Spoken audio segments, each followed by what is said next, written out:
evening, ladies and gentlemen. Welcome back. You were supposed to introduce me. I'm going to. Welcome back to another episode of Lazarus Out Loud, featuring special guest Phoenix on Fire Unleashed. And I want Adam to be in it too. Well, he wants another special guest, Adam, to be in the video, but Adam is currently cleaning himself up for the day. So we might make another video with Adam. With him in it, yeah. But for now, I promised him to read. This is our new paperback copy of a classic childhood favorite of his. It's called Bread and Jam for Francis. And it's very cool. The author is Russell Hoban, so he writes the stories. And his wife, Lillian, draws the pictures. The Francis franchise is about a family of badgers. The main character is Francis herself. She has a little sister named Gloria, and a mom and a dad, and a friend named Albert who likes eating food a lot. Who cried in was that the first book of the series? I think the first book is Bedtime for Francis, because Gloria is not in that one. She's not mentioned, so I think the very first book must have been Bedtime for Francis, and then A Little Sister for Francis when Gloria is born. And I'm really not sure the order after that. I know Gloria is a baby during Bread and Jam, so maybe that's the third one. And then I'm really not sure the order of publication after that. But we can look into it some other time. Yeah. Mm-hmm. And we had a competition. Oh yeah, so, oops, get that later. So, last week we went to Town Square, and we were going to... No, I'm talking about here. No, I'm just telling them the backstory that leading up to this. So, at Town Square, there was a barn, so we went in there, and he found this same paperback of this book, and I was like, oh, we haven't read that one in a while. Maybe we'll read it when we get home. And he had wanted to buy it, but I knew we had a hardback at the house. Anyway, long story short, couldn't find it. Might be at his dad's. I really don't know. Very frustrating. But he's like, what did you say to me? You should have listened to me. Yeah, he was like, Mom, you should have listened to me. And I was like, I know, I should have. But I didn't want to spend more money on something we already had. But anyway, couldn't find it. Because we're going to Mississippi in 2 weeks. We are doing that. That'll be fun. And I'll study ocean creatures, hopefully. I study dolphins. Yeah, we're going on a dolphin cruise. No. With Grandpa and Grandma Betty. Oh yeah, he saw dolphins at the beach in California, yeah. Yeah, we went to the Pacific Ocean. Wow. I love the ocean. But, so anyway, I promised him on my day off we would go to the other barns that we usually go to and find a copy of Bread and Jam. But on our competition, we could not find one, and then so we asked them, and they called them, and we went there and bought this last copy at the register. Exactly. Yeah, we had a little competition to see who could find it first, because typically they have like multiple copies of this book and some of the other ones that he's written, but it was like no dice. I don't know what's going on, but anyway, I'm glad the other location had a copy and we bought it, and now we have it, and it was the paperback version, which is cool. So so on the cover, this is Frances. She's a badger, and she appears to be eating a slice of bread covered in jam, which is fitting because that's the title. Yeah, read it in British. Oh yeah, and he wants me to read it in British. So, without further ado, if you don't mind, I'm going to stop the book. Bread and Jam for Francis by Russell Hoban. Pictures by Lillian Hoban, his loving wife. I just think that's so sweet that they're a husband and wife duo. Okay. And then there's another title page, a different picture of Frances eating her favorite bread and jam. All right. And he dedicated the book to Julia, who likes to practice with a string bean when she can. That must be a baby. Maybe their baby. Okay, so it was breakfast time and everyone was at the table. Father was eating his egg. Mother was eating her egg. Gloria was sitting in a high chair and eating her egg too. Francis was eating bread and jam. "What a lovely egg," said Father. "If there is one thing I am fond of for breakfast, it is a soft-boiled egg." "Yes," said Mother, spinning up egg for the baby. "It is just the thing to start the day off, right?" I also like eggs for breakfast. "Ah!" said Gloria and ate up her egg. Frances did not eat her egg. She sang a little song to it. So here's the family of 4. There's Francis eating apparently bread and jam. That's Father excited about his egg. That's Mother agreeing that eggs are a fine choice.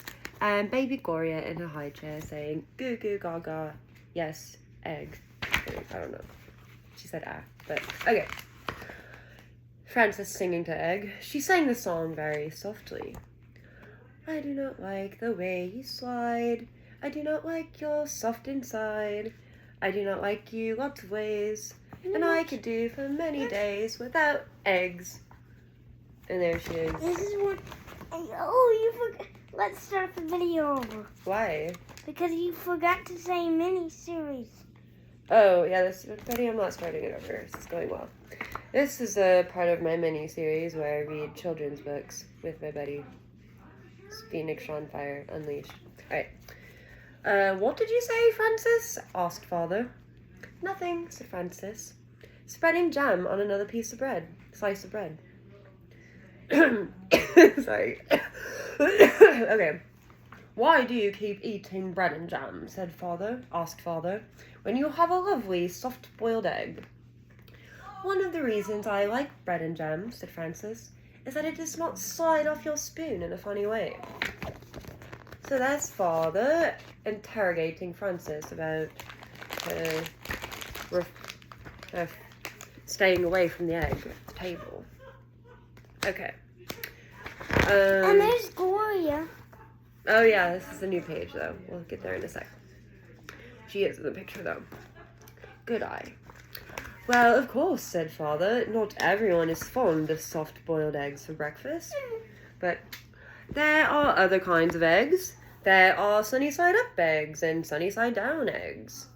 "Yes," said Francis, "but sunny-side-up eggs lie on the plate and look up at you in a funny way.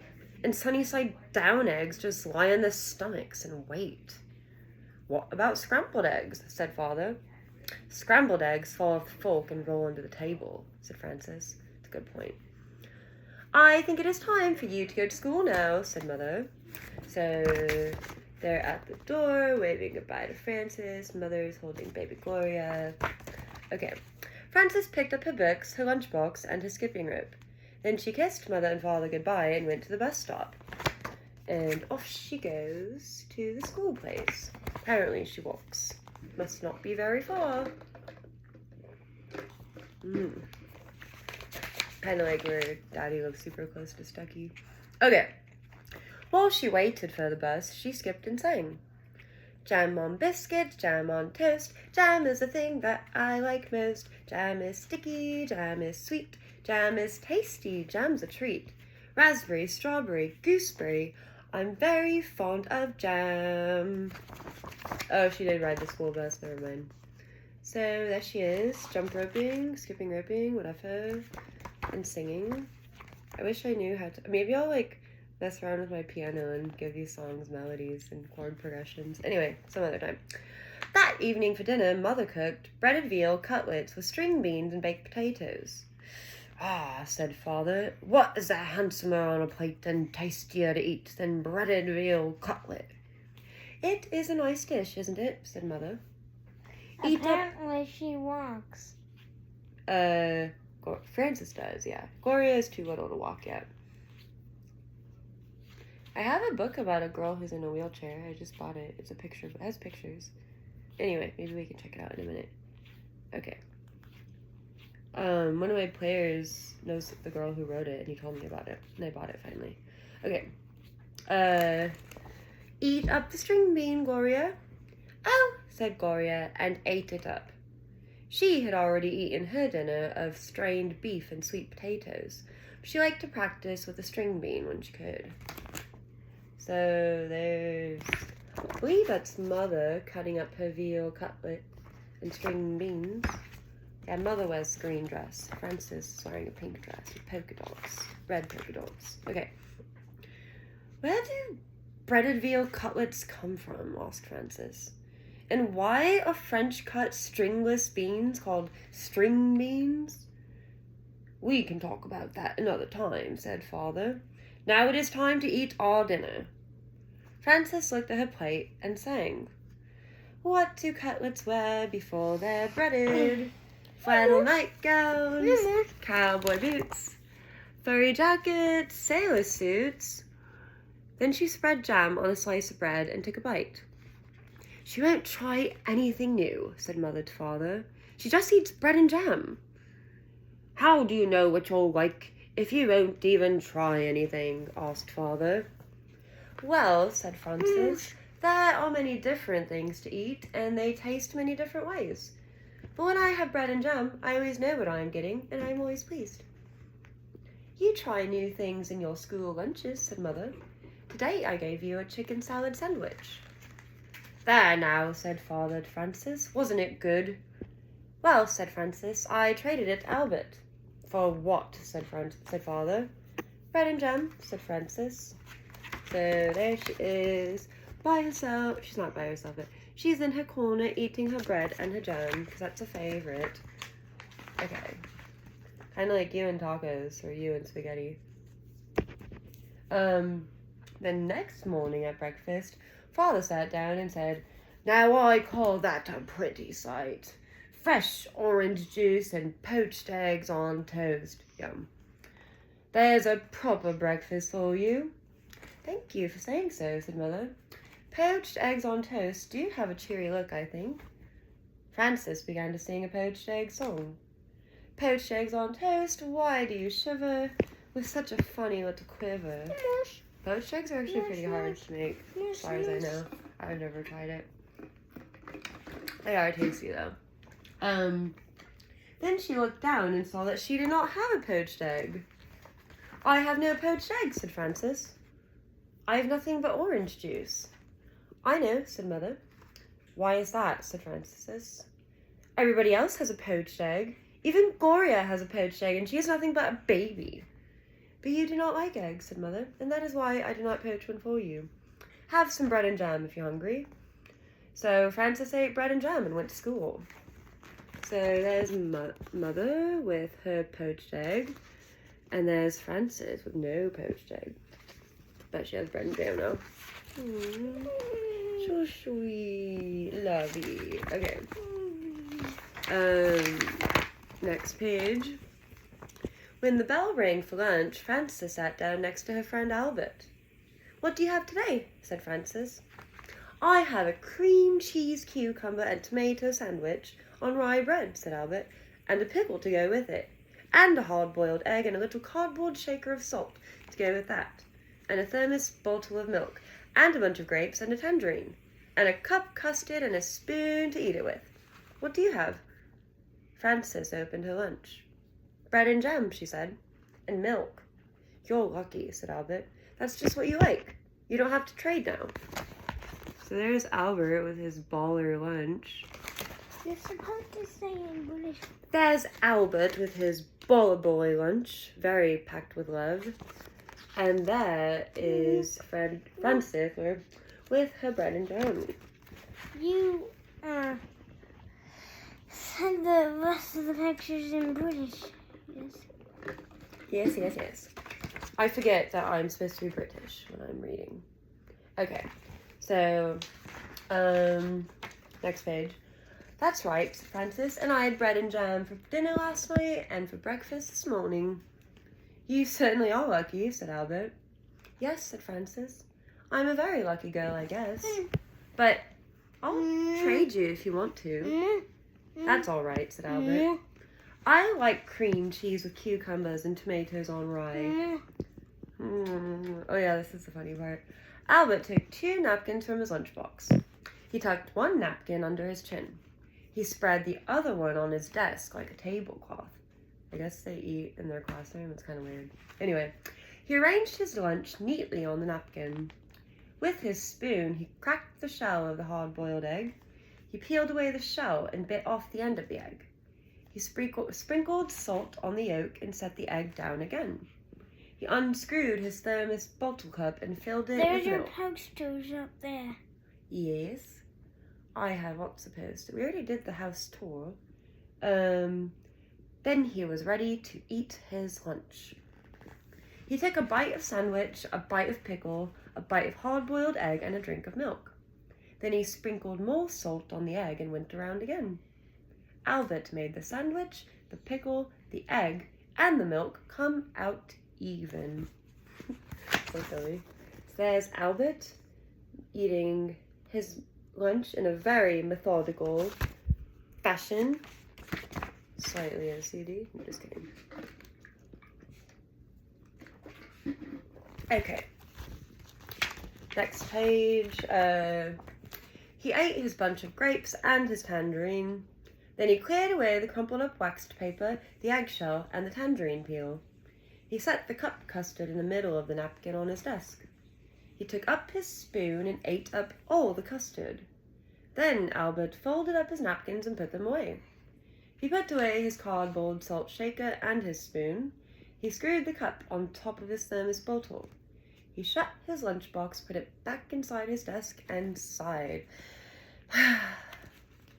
I like to have a good lunch, said Albert. Frances ate her bread and jam and drank her milk. Then she went out to the playground and skipped rope.